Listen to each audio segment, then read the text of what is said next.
வணக்கம் மக்களே, எல்லோரும் எப்படி இருக்கீங்க? இன்றைக்கி அரபி வீட்டிலேருந்து என்ன சாப்பாடு கொடுத்து விட்ருக்காங்கன்னு பார்க்கலாம். இதில் பாருங்கள், இன்றைக்கி வந்து சிக்கன் மந்தி கொடுத்து விட்ருக்காங்க. மந்தி ரைஸுங்கிறது வந்து சிக்கன் அவிச்சு பண்ணுவாங்க. இதில் வந்து கீ ரைஸ் இருக்குது. Ghee rice with chicken gravy சைடில் இருக்குது. இன்றைக்கி ரெண்டுமே டிஃப்ரெண்ட் டிஷ்ஷஸாக கொடுத்து விட்ருக்காங்க. ப்ளஸ் ஸ்வீட் கூட டிஃப்ரெண்ட்டாக கொடுத்து விட்ருக்காங்க. இங்கே பாருங்கள், நான் ஃபஸ்ட்டு பார்க்கும்போது சமோசான்னு நினச்சேன். ஆனால் இது ஸ்வீட்டு, குட்டி சமோசா. இதுக்குள்ளே வந்து ஃபில்லிங் பார்த்தாக்கா நம்ம கொழுக்கட்டைக்குள்ளே வைக்கிற பூர்ணம் மாதிரி ஃபில்லிங் இருக்குது. மேலே வந்து வெள்ளை எள்ளு கோட்டிங் கொடுத்துருக்காங்க.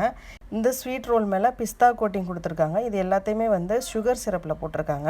இது பாருங்கள், இன்றைக்கி பப்ஸ் கொடுத்து விட்ருக்காங்க. இந்த பப்ஸு வந்து என்ன பப்ஸுனால் வெஜ்ஜா சிக்கனான்னு எனக்கு தெரியல. நான் ஓப்பன் பண்ணி பார்த்தா தான் தெரியும். பாருங்கள், இது வந்து சீஸ் பப்ஸு. நான் ஃபஸ்ட் டைமாக சீஸ் பப்ஸ் இப்போ தான் சாப்பிட போகிறேன். இந்த சாண்ட்விச்சுக்குள்ளே பாருங்கள், சிக்கன் நக்கட்ஸோட உருளைக்கிழங்கு, காலிஃப்ளவர், சீஸ் இருக்குது. இதில் பாருங்கள், உருளைக்கிழங்கோட கேரட்டு, முள்ளங்கி, அப்புறம் வெள்ளரிக்காய். வீட்டில் செஞ்சதுனால வெஜிடபிள்ஸ் போட்டு நல்லா ஹெல்த்தியாக பண்ணியிருக்காங்க. உங்களுக்கு இது மாதிரி துபாய் பற்றின இன்ட்ரெஸ்டிங்கான தகவல் வேணும்னா உடனே நம்ம சேனலை சப்ஸ்கிரைப் பண்ணுங்கள்.